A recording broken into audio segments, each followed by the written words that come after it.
apesar do aumento com a arrecadação das multas, a gente percebe que aqui em São Paulo a CET está com a maioria das câmeras quebradas, os semáforos também têm muitos problemas, as ruas esburacadas. Dá uma olhada nesse off. O número de multas aplicadas aos motoristas de São Paulo disparou. Só no primeiro semestre deste ano foram mais de 6 milhões.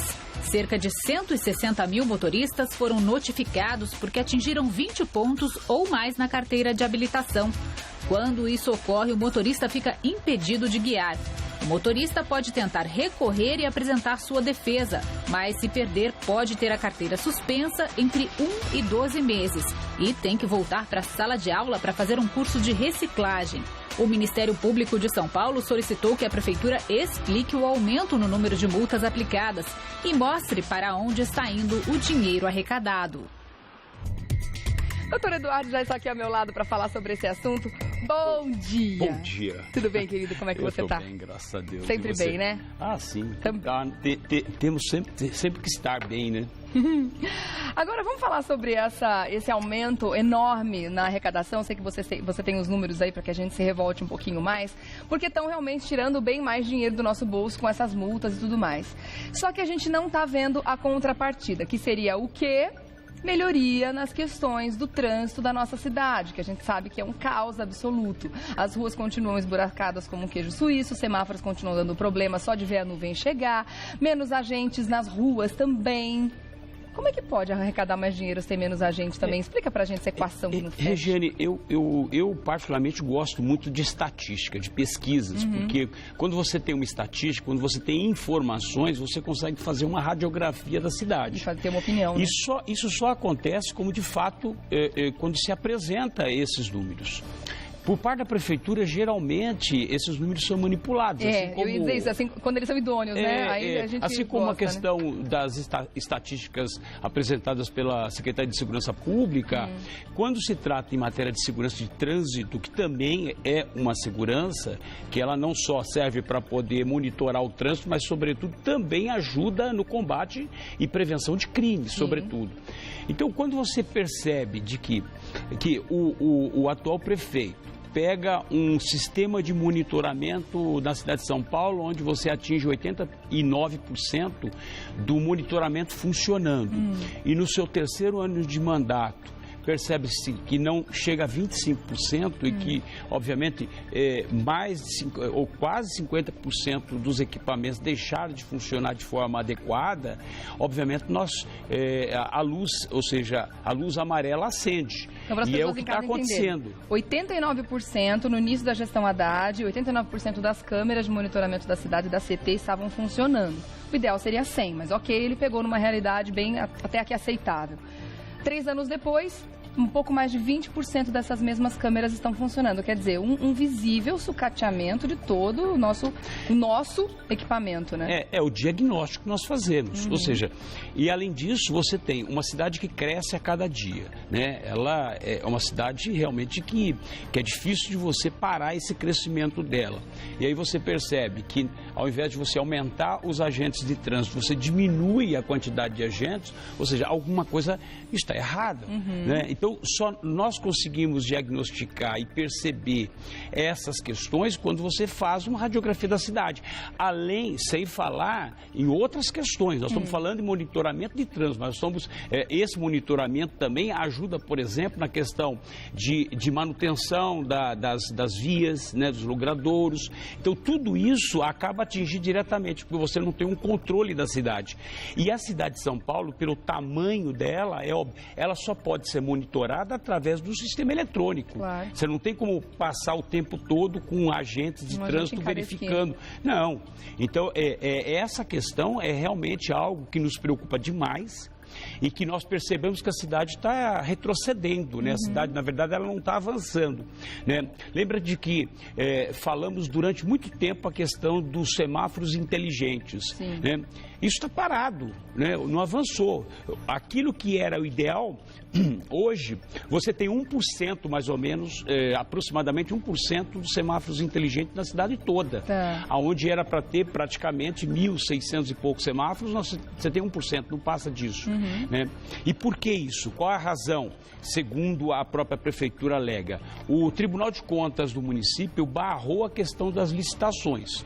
Aí vem uma questão, por que barrou as questões da licitação? Porque, na verdade, as licitações elas estavam sendo feitas de forma equivocada, de forma inadvertida, ou seja, alguma coisa foi constatado, né, por aqueles que estão lá no Tribunal de Contas que havia algo irregular, né, ou ilegal, alguma coisa nesse sentido. Então, nós percebemos que a cidade ela vem realmente recuando, ou ela que não vem avançando. Não tinha dinheiro naquele momento para fazer esse tipo de investimento. Mas agora fica difícil alegar uma questão como essa, já que você tem aí também o número de quanto se arrecadou nesse ano com multas na cidade. Né? Olha, até esse mês, agora no mês de agosto, foi arrecadado mais de 600 milhões em multas, né? Ou seja, e só em multas, fora todos os impostos que a gente paga para ter os nossos carros também rodando nas ruas. E esse dinheiro de multa, segundo o Código Nacional de Trânsito, ele tem um destino, ou seja, é moeda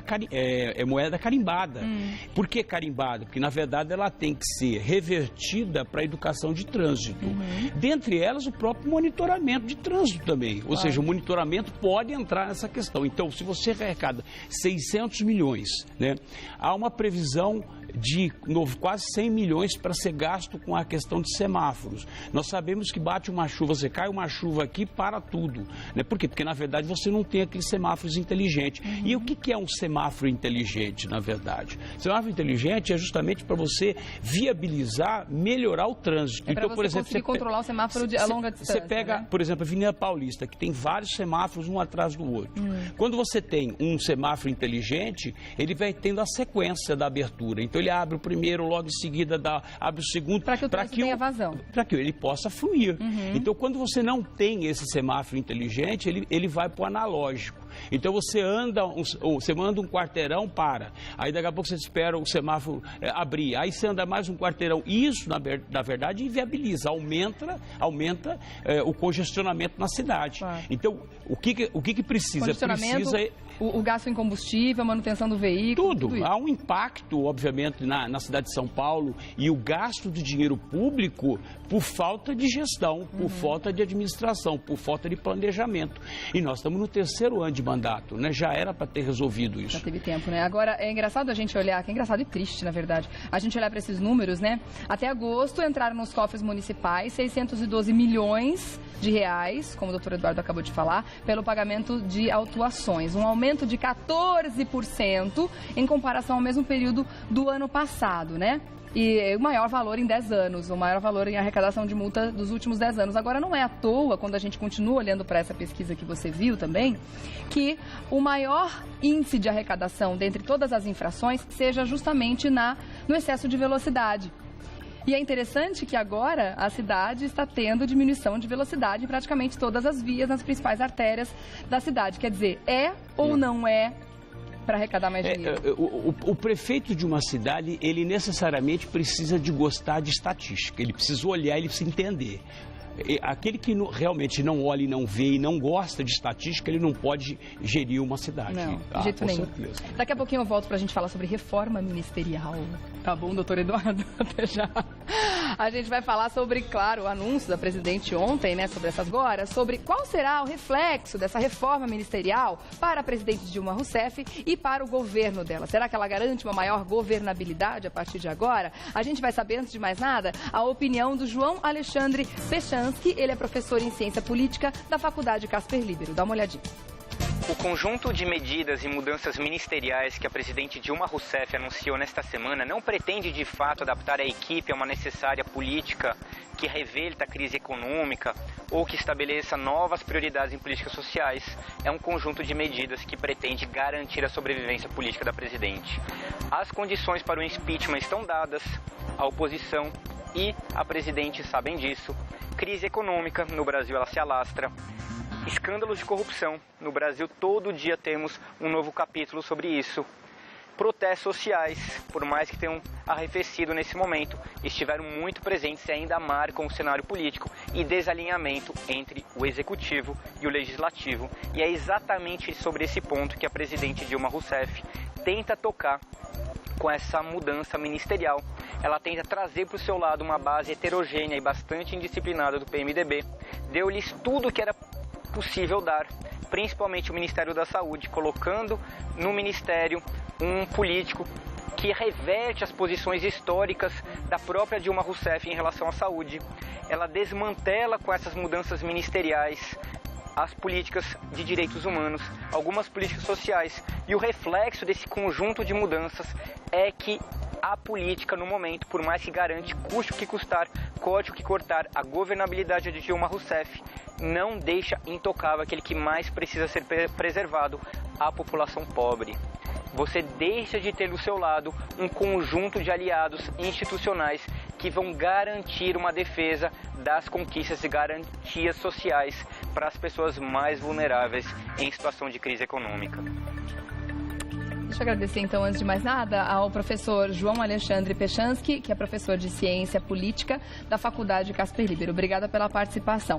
Você concorda com o professor, então, doutor Eduardo, que essa economia de 200 milhões de reais que vai ser feita é só uma consequência de todo esse reagrupamento, né? Esse jeitinho que ela está dando nos ministérios para garantir uma maior governabilidade? Eu acho que antes tarde do que nunca. Porque eles não estão preocupados com a economia, na verdade, e sim com a sobrevivência dela ali? O que eu vejo, a leitura que eu faço, que primeiro é essa reforma, eu concordo plenamente aí com o jornalista, né? O professor. Uhum. E realmente eu acho que isso veio muito tarde, essa extinção desses ministérios, essa quantidade, 8 ministérios. Eu acho que ainda é pouco. Deveria ter sido extinto muitos outros ministérios que são verdadeiros ladrões, ou seja, escoando o dinheiro público o tempo todo. Tem mais gordura para cortar, então. Muito mais. Agora, algumas medidas são demagógicas, é óbvio, como, por exemplo, redução do salário em 10% do salário da presidente, dos ministros e do vice-presidente. Isso é demagógico. Você acha que isso é simbólico? Isso é mais do que simbólico, isso é patético até, chega a ser patético, porque na verdade não é isso que vai resolver o problema, a crise. A gente tem um só, né? Deputado tem mais a crise do país não se resolve dessa forma, né? Então algumas medidas foram tomadas, por exemplo, o ministro não viaja mais de primeira classe, que custa um valor de uma passagem aérea astronômica, reduziu. Então tudo isso tem que ser feito de uma forma bastante ampla, né? E não pode ser restrita, não pode se restringir tão somente a isso, tem que se, na verdade, ampliar. É o que eu sempre digo, quando você está muito próximo do problema, o que você faz? Você recua, você dá 2 passos para trás para aumentar o seu ângulo de visão, e é isso que o governo tem que fazer. O problema é que ele não está dando 2 passos para trás para aumentar o seu ângulo de visão, ele está, na verdade, mais em cima do problema. Então, hoje, por exemplo, nós temos um outro problema que o governo vai ter que enfrentar, que é a questão dos vetos, né, que foram vetados pela presidente e que vão passar pela Câmara hoje, se vão derrubar ou não. Então, essa é a pauta bomba. Então, é mais uma questão. Então, eu acho o seguinte, eu acho que primeiro essa reforma vem muito tarde, né, ou seja, essa extinção, acabar com alguns ministérios que efetivamente são desnecessários, né, isso se criou essa quantidade de ministério para acomodar todo mundo.